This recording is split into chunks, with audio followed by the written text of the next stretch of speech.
Fala pessoal, tudo bem com vocês? A gente está aqui para começar o primeiro episódio do Resenha do DM.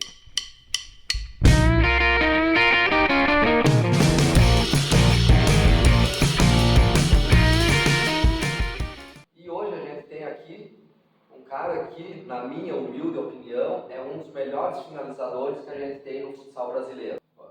Uma honra ter você aqui com a gente. E vamos bater um papo, passar para a galera aí um pouquinho da tua história no futsal, da tua vida e falar também das lesões, coisa que acontece, normal na carreira de qualquer atleta. Um prazer ter você aqui com a gente, muito obrigado por aceitar o convite. E o pessoal votou e você foi escolhido para ser o primeiro, então. Eu que agradeço pelo convite, né? Também o pessoal que votou aí. Deixou o Ale para depois. Primeiro eu. Muito feliz também de falar um pouco da minha carreira, que, como tu comentou, não é só coisa boa, né? Tem as lesões aí que é bastante frustrante para nós, atletas, né? Mas faz parte da nossa carreira. Então vamos trocar uma ideia, bater um papo aí, falar um pouco da minha carreira em si. Vamos voltar um pouquinho no tempo, então. Lá na tua infância, você sempre pensou em ser jogador de futebol ou quando tu era criança tu tinha um sonho diferente? Quero ser médico, quero ser advogado, quero ser piloto de avião. Ou sempre pensou em jogar bola? Não, eu sempre pensei em jogar bola, né? Desde pequeno fui para as beiras dos campos, né? Eu moro bem no interior do Rio Grande do Sul. Meu pai jogava e sempre me levava, e eu sempre com a bola ali. Meu sonho sempre foi jogar, e como acho que toda criança quer ser goleiro quando é pequeno. Eu tinha tudo de goleiro, queria ser goleiro, mas aí fui crescendo, né? 6 anos já comecei a escolinha, jogar nos campos, jogava futsal, jogava tudo que podia jogar, sempre com a bola. E meu sonho sempre foi jogar, né? Sempre jogar futsal ou campo. Que na época lá a gente jogava em chão batido, né? Não tinha nem quadra, né? Nessa época. E eu sempre quis jogar. Depois fui conhecendo futsal, foi feito um ginásio na minha cidade, quando eu tinha 10 anos, e ali eu comecei a ter mais o gosto pelo futsal. Então você chegou a ter alguma experiência com o futebol de campo também? Chegou a treinar em categoria de base, pensou em profissionalizar no futebol de campo ou antes disso acontecer partiu para o futsal? Então, vou contar, vou dar uma reciclada um pouco, né? Joguei campo, né, sub-17 no Brasil de Pelotas, fui campeão do estado sub-17 e fui promovido para atuar no profissional. Só como na época eu já era pai, que eu fui pai muito cedo, né, com 16 anos, eu tinha que ter uma renda, né? E o Brasil na época não dava renda, só dava alimentação e o custo ali, né? E eu acabei abandonando essa oportunidade, não sei se jogaria ou não, né, no campo profissional, mas tinha uma oportunidade de ser um jogador e acabei largando ali para trabalhar, né, e jogar o futsal à noite para ganhar um dinheiro extra. No futsal a gente sabe que você é um pivô de primeira linha, uma altíssima qualidade, mas fala aí, no futebol de campo, qual que era a tua posição? Volante, ó, marcava e saía pro jogo. Não, mas eu falo e o pessoal não acredita. No Brasil de Pelotas eu comecei de meia e aí chegou um treinador e me colocou de volante, porque acho que um pouco, né, a saída de bola, quando começou. Antes o volante era só pancada, né? Sim. E eu jogava a bola, eu conseguia jogar, né, bem, armar o time e marcava também, na época eu era novinho. Hoje não marco pra ninguém, né? Mas na época eu marcava também e saía pro jogo e batia bem na bola. E acabava fazendo os gols de fora da área e era muito importante ali naquele momento da nossa equipe. Na tua carreira no futsal, você lembra todos os clubes que você defendeu? Consegue passar pra gente aí? Lembro todos. Comecei categoria de base, vou falar 17, tá? Comecei na agregação, joguei na agregação em Pelotense de Esportes, depois fui caixeiral, depois mais profissional fui para UFPEL, Universidade Federal de Pelotas, depois a UCPEL, Universidade Católica de Pelotas, que eu joguei a bronze, joguei em Salto do Jacuí na bronze também, joguei em Canguçu, que é uma cidade ali perto de Pelotas, que a gente jogava um torneio tipo de cidades, né? Aí depois sim, aí fui para a CBF, joguei 6 anos na CBF. Com quantos anos você chegou na CBF? 23 anos. 23 anos. 23 anos. O povo já meio que não acreditava. E eu tinha meio que abandonado esse sonho de profissional, assim, porque eu sempre tive um sonho de jogar na CBF. Só que como eu, sendo pai muito cedo, eu tinha que trabalhar e eu não tinha essa renda, né, para só viver do esporte. Eu tinha que trabalhar e jogar à noite.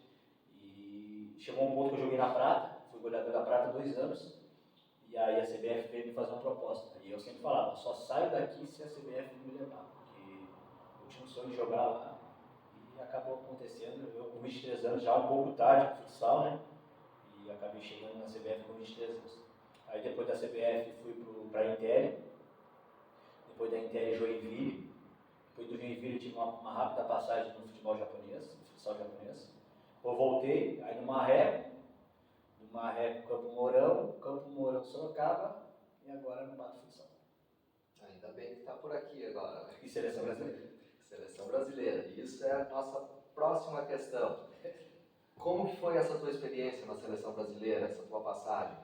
Então, cara, foi muito louco, porque eu chegando com 23 anos na CBF, que é um dos maiores clubes do Brasil, né, meio que desacreditado, ninguém conhecia. Eu no primeiro ano, em 2008, joguei muito pouco.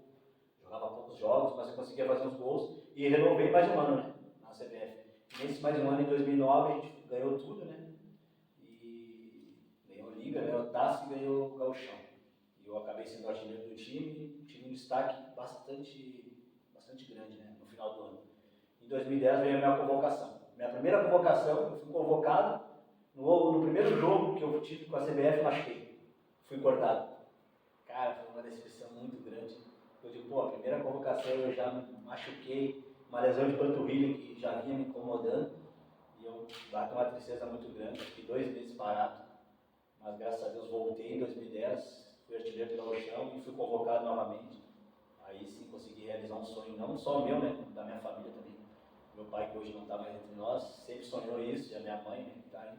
Então eu pude dar esse gostinho, né, de cantar o hino lá na Globo e meu pai e minha mãe poder estar assistindo. Pô, muito legal isso. Agora, essa eu vou deixar livre para você. Você só me responde se você quiser essa, tá? Não, eu respondo, não vou fugir. Responde, não fica em cima do muro. Então vamos lá. Pato ou marreco? Pato, meu amor. Não tem, eu tenho um carinho muito grande pelo Marreco, respeito e gratidão pelos que eles fizeram por mim, né, nessa volta do Japão. Cara, isso até é uma coisa que a torcida entende legal no futsal, muito mais do que no futebol de campo, do cara sair de um time e ir para o maior rival do time. Em parte porque a carreira do jogador de futsal é mais curta, às vezes não tem a mesma valorização que tem no futebol de campo. Então, assim, a torcida acaba entendendo que o jogador tem que ir onde é o melhor para ele, onde tem uma oportunidade melhor, onde ele vai pensar na família dele, dar uma condição melhor para a família dele. Então, não tem como escolher, joguei no Marreco, não vou jogar no Pato. Tem vários casos que acontece isso. Até no futebol de campo acontece, mas o peso é um pouco maior. É maior. Qual a visão que você tem da importância da fisioterapia no esporte de alto rendimento e como você vê a evolução da fisioterapia do que era lá no início da tua carreira para o que é hoje em dia? Então, acho que eu vou responder já, vai ser tudo meio junto, porque lá em 2008, quando eu comecei na CBF, a fisioterapia não era prevenção, era tratamento. Sim. Tipo, não tinha essa prevenção que o trabalho da fisioterapia hoje tem. De uns anos para cá cresceu muito. Então, antigamente, tu só tratava. O fisioterapeuta lá nosso tratava. Não fazia o antes ali, tipo, como é que é? A prevenção. Então, a gente não fazia isso aí, fazia academia, fazia o trabalho físico, mas a prevenção com o fisioterapeuta a gente não fazia. Trabalho mais específico. E hoje em dia a gente trabalha bastante isso. Né? Todos os clubes que eu tenho passado aí, bastante essa ênfase da fisioterapia está bastante ativa nessa prevenção. Eu acho que essa mudança foi muito boa, tanto para mim, como eu tinha muita lesão de panturrilha antes, né? Até ter essa mudança da fisioterapia até a prevenção, diminuiu bastante as minhas lesões. Claro, é o cuidado do atleta, a tua cabeça vai mudando, é muitas coisas envolvidas, tem coisas que tu não, que com a idade tu pode, mas com a certa idade tu já não pode, então tu vai te lapidando também. Mas eu acho que essa parte da fisioterapia ter mudado de prevenção também, para nós atletas tem sido muito bom. Com certeza, pela carreira longa e as várias passagens pelo DE, eu sei que vai ter várias histórias que você lembra na fisioterapia, a resenha mesmo, a parte engraçada. Tem alguma que você pode contar pra gente? Tem. Cheguei na CBF em 2008, né? Físico pra caramba, e eu não era acostumado com esse físico do profissional, né? Tão ativo, eu era mais um amador, né? Trabalhava e jogava. E começou o físico pesado e começou a me dar tendinite nos 2 tendões de Aquiles, cara. E aí o cara disse, vamos ter que parar e botar a botinha. Cara, eu Botei aquelas robofute e andava na cidade assim com aquelas, parecia um robô, cara. Quando eu saía do ginásio, os caras já iam, aí pegou esse apelido, botinha, botinha. Pô, eu tinha que botar um frio do caramba. Só que eu botava a calça e não dava, eu tinha que botar bermuda. Eu com as pernas congeladas e com as botinhas nas duas pernas. Então aí pegou esse apelido, é um momento mais engraçado, mas também foi um momento difícil na minha carreira. Mas ele que eu levo isso aí pra vida também, no ponto de que foi um obstáculo que eu passei muito grande no início, né? Poucos acreditavam, eu machucado, então tinha tudo aquilo. Mas esse ponto aí também foi muito marcante, também engraçado, porque o pessoal me chamava de Botinha. E pegou esse apelido até hoje. Foi daí que veio o apelido. Esse apelido aí que os mais chegados me chamam de Botinha por causa desse que eu tive que andar com as duas pernas, com o robofute. Interessante nessa história tua, que isso aí mostra como a fisioterapia evoluiu nesse período. Bastante, cara. Porque hoje em dia, uma tendinopatia de calcâneo, uma tendinite do tendão de Aquiles, ela não é um caso que precisa ser imobilizado. A ênfase do tratamento é totalmente diferente. Mas, para a época onde você contou isso, era um tratamento que tinha. Então isso aí demonstra claramente uma evolução no raciocínio clínico da fisioterapia, evolução de técnica.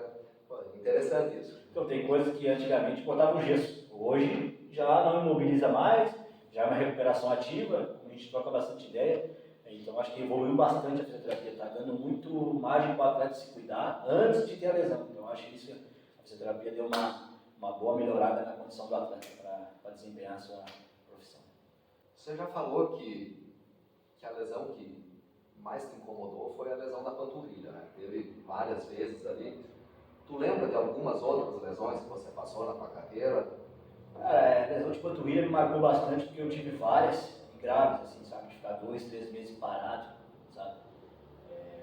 Então me marcou bastante essas lesões de panturrilha. Mas eu tive uma lesão aqui no reto também, bem na frente aqui da coxa, que foi na final da Libertadores. Eu estava na Inter e marcou bastante, porque eu estava bem no jogo e eu fui carregar a bola e dei um chute de bico. Conforme eu dei assim de bico, abriu o músculo. E ali me marcou bastante, porque era um jogo que, tipo, uma final, né? A gente não quer ficar de fora. E tu sai com uma lesão grave, assim, pô, eu fiquei uns 3 meses parado. Tanto que eu tenho meu músculo aqui, tem um buraco no músculo. E a minha perna ficou desse tamanho e foi lá no Uruguai. E para voltar para cá eu sentia muita dor e aquilo me marcou bastante. Eu fiquei, claro, a gente foi campeão, mas eu fiquei frustrado por não estar participando ativo ali do jogo final, porque a Libertadores é uma semana, né? E acho que o músculo já estava cansado e eu acabei tendo essa lesão, que me marcou bastante além das lesões de panturrilha que eu tive. Tu lembra quantas vezes você teve lesão na panturrilha na tua carreira ou perdeu as contas já? Então, eu tive essa síndrome da pedrada, né, que agora tem outro nome. Eu tive uma em cada, que foi bastante grave, e tive essas lesões pequenas, que me afastavam 15 dias, 20 dias, uma semana, e eu fui tendo bastante disso. Até que comecei a fazer um tratamento, aí foco dentário, foco de inflamação no dente, tira. Ah não é isso, tá faltando isso no sangue, tá faltando aquilo. E não achava, cara, não achava. Teste da pisada, para ver como é que tá pisando, se pisa muito na ponta do pé, essas coisas tudo. Eu acho que mais com o tempo foi mais o meu cuidado como atleta, que foi mudando, né, de preservar mais, para estar apto a treinar e jogar. E a prevenção é essa que eu falo da fisioterapia, alongamento, o reforço muscular, essas coisas que tu faz na fisioterapia antes de ter a lesão. Acho que isso me ajudou bastante. Show de bola. Vamos fazer o seguinte, então. Vamos passar algum exercício para a galera que vai assistir aí, para evitar esse tipo de lesão que você teve. Um exercício simples de prevenção para lesão de panturrilha. Bora lá? Então, vamos lá. Vamos lá, então, demonstrar um pouquinho de como você pode evitar lesões na tua panturrilha. Tem um lance interessante da panturrilha, que ela é um propulsor da corrida. Tanto que no futsal, mudança de direção rápida você faz na ponta do pé, então acaba gerando uma sobrecarga na panturrilha. E na corrida em velocidade, um arranque mais forte é onde tem uma exigência maior na panturrilha. Então, assim, uma coisa que é interessante fazer é estimular que a panturrilha trabalhe em conjunto com o músculo do quadríceps e de glúteo, que são os propulsores da corrida. Tem um exercício inicial que a gente vai mostrar aqui, que é para estimular uma contração mais potente da panturrilha, tá? Numa posição específica aqui, tá? Então, máximo posiciona ali. Normalmente, quando vai fazer esse movimento, a pessoa pode deixar o joelho cair um pouquinho aqui. Então é importante que você mantenha o joelho estendido. Um exercício para você iniciar com isso é esse aqui, ó. Ele vai fazer um movimento que você vai pôr uma pressão aqui para ele empurrar a tua mão para fora. Isso, ele vai fazer uma contração muito potente dos 3 músculos da panturrilha. Tanto os gastrocnêmios como o sóleo, que é um músculo mais profundo. Tá? Vai lá. Isso. Esse movimento. Empurra a mão para trás. Tranquilo? Agora, progredindo um pouquinho, a gente vai fazer um exercício onde vai justamente estimular que a panturrilha trabalhe em conjunto com o quadríceps e os glúteos, beleza? Posiciona lá, senhor. Ele vai fazer esse padrão de movimento e vai ir para a parede, indo na pontinha do pé e estendendo a coxa. Bora lá? De novo. Nesse movimento ele tem uma contração de panturrilha junto com quadríceps e glúteo. Ele está estimulando esses músculos a trabalharem em conjunto. É um exercício que você não precisa carga externa nenhuma, só com o peso do corpo você consegue fazer em qualquer lugar. Manda ver, vamos de novo. Isso, mais uma.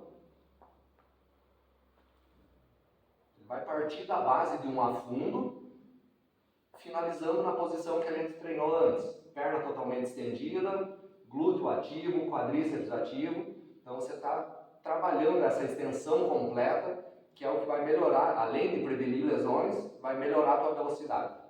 Show de bola. Qualquer coisa, tamo aí.